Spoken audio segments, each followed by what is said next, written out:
Satya Sai Vahini, Chapter 24, The Divine Body.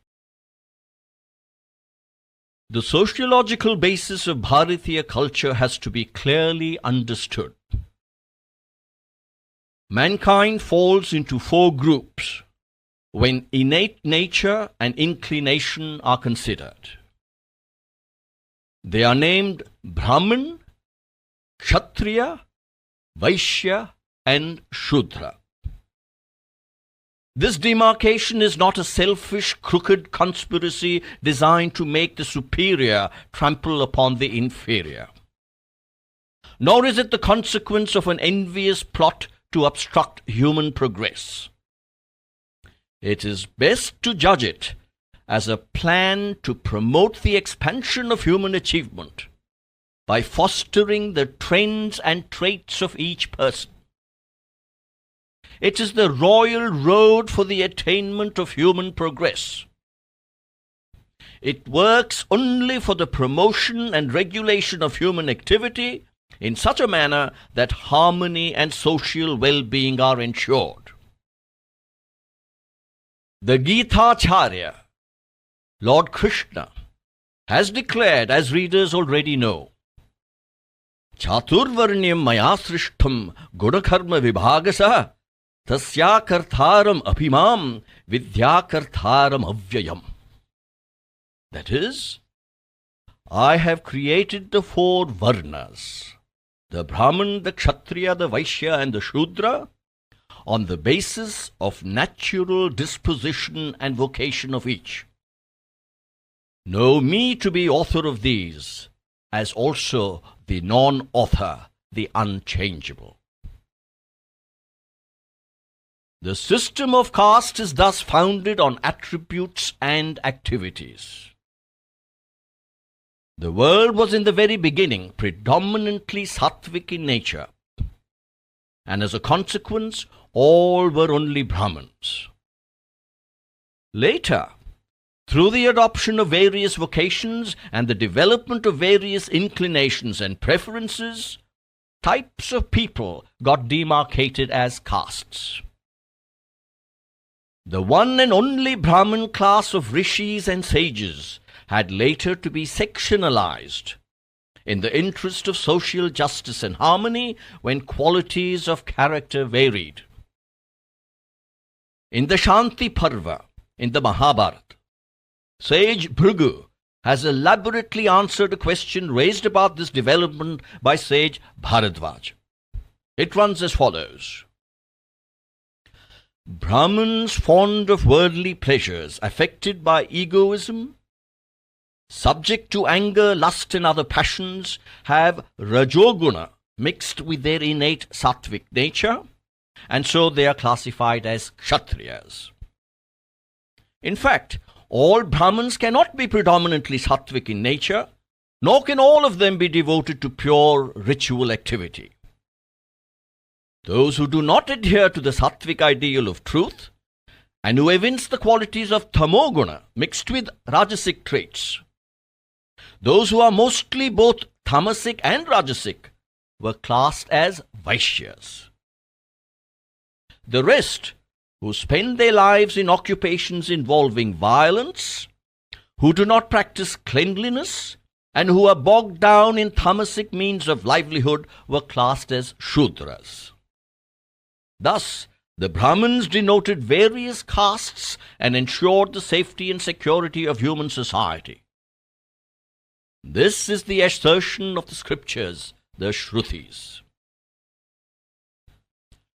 Those endowed with pure sattvic characteristics are Brahmins. Those with rajasic qualities, and as a result equipped with courage and heroism, are Kshatriyas, who can protect mankind from harm. Those who have neither valor nor heroism, but who are proficient in persuasive talent and the tactics of commerce, and eager to use these skills in proper methods, are Vaishyas. In this class, Rajoguna and Tamoguna are blended. The others who have no inclination for undergoing asceticism or acquiring scholarship, who do not practice sadhana, who have no physical stamina and mental courage necessary for battle, who do not possess the special skill needed for trade and commerce, are tamasic in nature, and so engage themselves in tamasic professions. These are the Shudras. They fulfill themselves by their labor through which they contribute to world's prosperity and peace. The above four castes are only limbs of one body. They are not separate entities.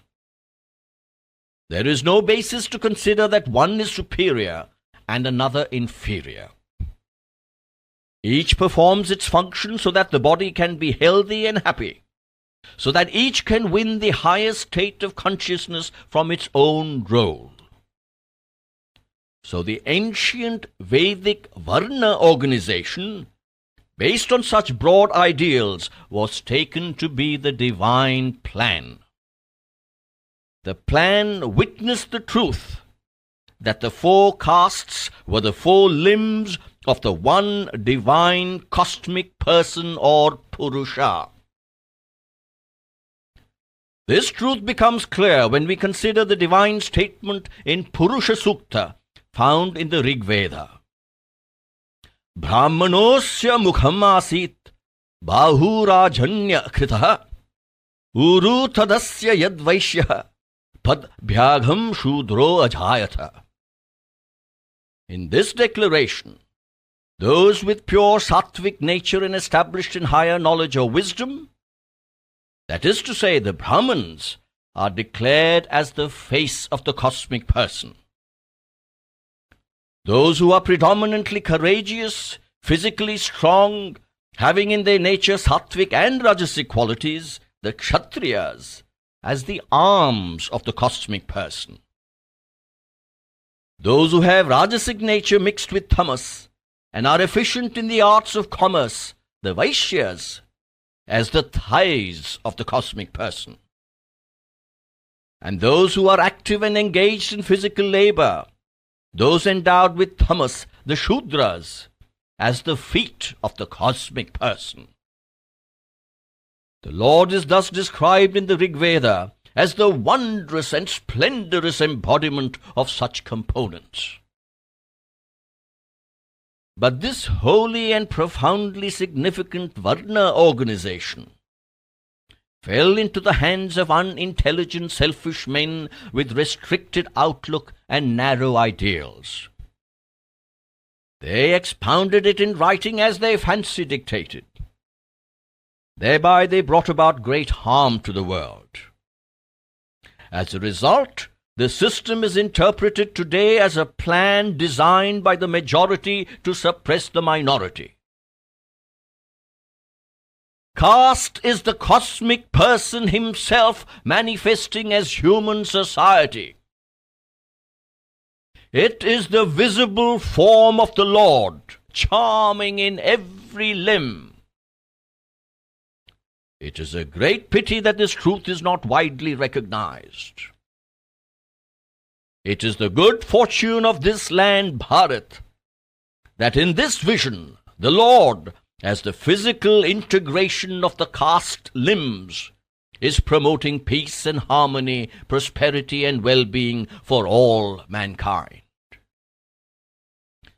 Not aware of this truth, people declare that the system is only a man-made contrivance and that in fact all men are equal. They base this conclusion on external characteristics and breed agitations on the basis that all mankind is one species. Of course, it is true that all men are of one species, but distinct groups do emerge as a result of differences in character and the professions that they adopt. This is an inevitable development. No one can deny this. All are not sattvic in this world of humanity. Only very few are of this nature. Judging from mere appearance, one cannot declare that all men are one. we have to distinguish and discriminate and group those with sattvic, rajasic, tamasic, or combinations of one or more of those natures separately. No one can say that this is wrong. In a general way, predominantly tamasic natures are grouped as Shudras. But among them, have we not many who are of pure sattvic quality? Among those who are grouped as Brahmins, the pure sattvic type, have we not many who are predominantly tamasic? Therefore, the Vedic religion of Bharat has clearly laid down that appearance alone, or birth in a family alone, cannot decide caste. It has to be determined on the basis of character and occupation. The four Varnas are the limbs of the divine body of the one and only Lord. Each is important and indispensable for its own role. The goal of each is to serve the Lord by service to man, rendering it in accordance with its dharma, the accredited mores of conduct and modes of behavior. Some people assert that the Shudras have neither the right nor the responsibility to practice spiritual sadhana or tapas, and that the Brahmins have it. What we have to remember here is that the restriction is for the Shudra nature, not for individuals born as Shudra. The permission is for the Brahman nature, not for all individuals born as Brahmins. Cows are useless as animals for riding. Horses are useless as yielders of milk. These statements are based not on hatred of the species or malice against any of them, but on the nature and characteristics of the animals concerned. Both are quadrupeds. However, their distinct natures decide that one is useful for the milk it yields, and the other for riding purposes. The castes are not based on race or birth, but on innate nature and tendencies, and profession adopted and pursued. All sparks are fire. There is only one caste, humanity. They cannot be declared separate, nor is there any need to assert that they are not separate. So too, men or individualized beings are not separate from Brahman or the universal absolute. Nor is there any need to assert that they are not separate. The relation between Brahman and Jiva is not one of identity or oneness, but it is one of cause and effect. Until liberation is attained, the particular is distinct, is separate. When liberated, since the cause of individualization is absent, the Jiva is one with Brahman. Separation and oneness of Jiva and Brahman are the consequences of the delusion of bondage and the awareness of freedom.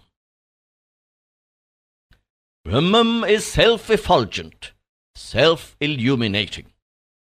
It is not the object of consciousness. It cognizes all objects. All things and beings belong to the category of seen or observed or known. It is the seer, not the seen. When the form is the seen, the mind is the seer. When the mind and the activities of the intellect are the seen or observed, then the witnessing consciousness is the seer. This witness can be seen by no one. All things cognizable are the body of the Atma, not the Atma.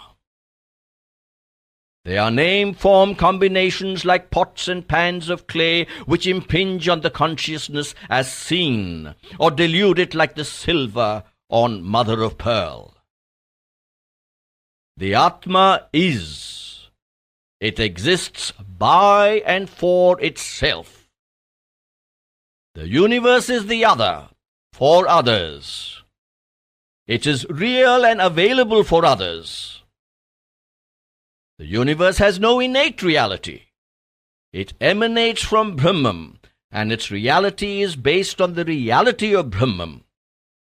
So its reality is lower than that of Brahman. The illusion created by a magician for deluding others cannot affect the magician himself. In the same manner, since the universe is contrived by Brahman, it is clear that it cannot affect Brahman itself. The universe or Jagat appears to have emanated as being experienced as such and as disintegrating. These three are but superimposed ideations upon the one modificationless reality, just as the snake superimposed upon the rope at dusk. This ideation is Maya, for it hides and reveals at the same time. Maya cannot be said to be unreal. The rope appearing as snake is known again as rope when the snake disappears. But the universe does not disappear in the same manner. Its existence cannot be explained away.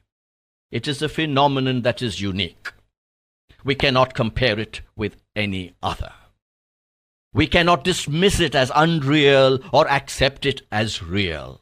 It is Sat, Asat, not Asat. That is to say, it is real unreal, not unreal. It persists for some time and is therefore real. It does not persist for all time and is therefore unreal. A thing can be true only as long as it is not something different. While dealing with it on the temporary, practical, relative level, the universe remains as universe. It is relatively real. Truth is one. It has one feature only. The universe has manifold features through time, space, and causation. So it is unreal. Shankara proclaimed the Jagat or the universe to be unreal. When the highest truth is known, the universe is revealed as but an appearance on the real and as distinct from the basic Brahman. Since the Jagat is imposed by the mind on the Brahmic truth, it too is to be treated as a Brahmic phenomenon. All this is indeed Brahman, it is said. That is, Sarvam Khalvidham Brahmam. In fact, Brahman and Maya have an intimate relationship. Truth, once established and fixed, is ever unaffected. And Maya is not fundamentally true. That which is learnt by the impact of appearance is pseudo-knowledge, mithya jnana. It is avidya, non-knowledge. The mithya, the delusion or avidya, will vanish as soon as the appearance is negated and the truth is grasped. Maya is neither invalid nor valid. The universe appears to each in accordance with the point of view or the angle of vision. It has no independent existence apart from the ideations that are projected by and from the observer. Its support and sustenance is Brahman. Brahman is the unaffected cause. The effect will not have any effect on it. Maya is the effect that is prone to inevitable change. Brahman is the one supreme truth which has assumed the manifoldness of the Jagat or cosmos, consequent on the influence of Maya. When Brahman is cognized as with Maya, it becomes the material cause of Jagat, It is in the Jagat as Jagat. Brahman is said to be the instrumental cause of the Jagat, but Maya is the prompting influence. Brahman is beyond both cause and effect. It cannot be a cause, either instrumental or material. The Jagat can be conceived as a picture, of which the plain canvas is Brahman, and the colours spread on is Jagat, the appearance immanent on the canvas. The human figures are dark. The Jiva is the experiencer of pain and grief through his involvement with the Jagat. He is the seen, the observed. Brahman is truth. Jagat is the play, the pantomime, the sport. It is the manifestation of the will that is latent in Brahman. To recognize the will behind the play is the attainment of liberation. Dhyana or meditation, puja or worship, karma or rites and rituals, and other activities are laid down for those too dull to recognize this will. Only those who can renounce the fruits of worldly endeavor can claim the right to follow the path of wisdom or jnana.